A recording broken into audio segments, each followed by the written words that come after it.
This is an exaggeration designed to push this forward so they can threaten parents, chill speech. This looks a lot more like what happens in other countries that we've studied, whether it's Germany or Russia. It's really frightening to think of our government now threatening parents. And look, these parents have a right to be angry. Some of the stuff that's happening in these schools should infuriate every parent. And so I think they have a right to be angry. They have a right to express their opinions. And the government is here to protect us. They shouldn't be here to provide an inquisition and then threaten parents with some type of law enforcement action. We heard from Governor DeSantis earlier this week vowing to protect parents from this type of assault, quite frankly, by the Department of Justice. What is Texas planning to do to protect parents there? Look, we will do everything possible to protect parents. This is literally the scariest thing I've ever heard of coming out of our government. And we will do everything possible to stand beside these parents. We'll stand next to them. We will fight for them legally. We will do everything we can, and we'll speak out against our own government for threatening our own people. It is scary indeed. All right, let's talk about the border, too. Another concerning crisis that gets to be more of a crisis by the day. A group of Republican governors down the southern border yesterday laying out their own border security push. Here is some of that.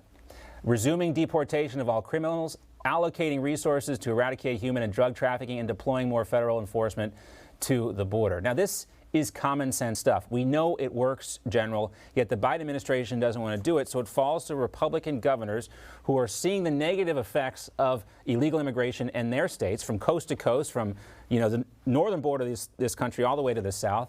And here we have Republican governors filling that void.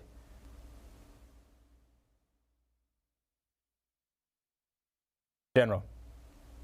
Oh, yeah. So, look, I think I applaud the governors for standing up and speaking out, because I think we have to accept the fact the Biden administration wants as much illegal immigration as they can get.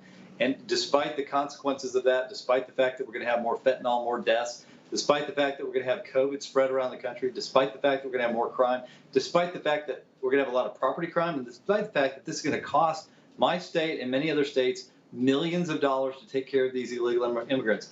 The Biden administration is inviting this. We're suing them. We're trying to win in court. They've been ordered to stop doing some of this, and they're still doing it. So we're going back to court to fight them. They seem to be in a position where they're willing to ignore what Congress says and the courts. They seem, I think, to say that they're invincible. Yeah. And I'm sorry about that kind of awkwardness. It really wasn't a question technically, but I don't have the questions for you. I have the tough questions for the administration. I'm just making these statements. I'm so beside myself by what we see and the lack of willingness, the lack of curiosity, too, by most of the press corps to pursue this story, because it doesn't end. You just watched Newsmax TV, America's fastest growing cable news channel, now in more than 70 million homes. You can get Newsmax TV on your cable system or check your cable guide. And if your system doesn't carry Newsmax, call them, tell them you want Newsmax TV, because we're real news for real people.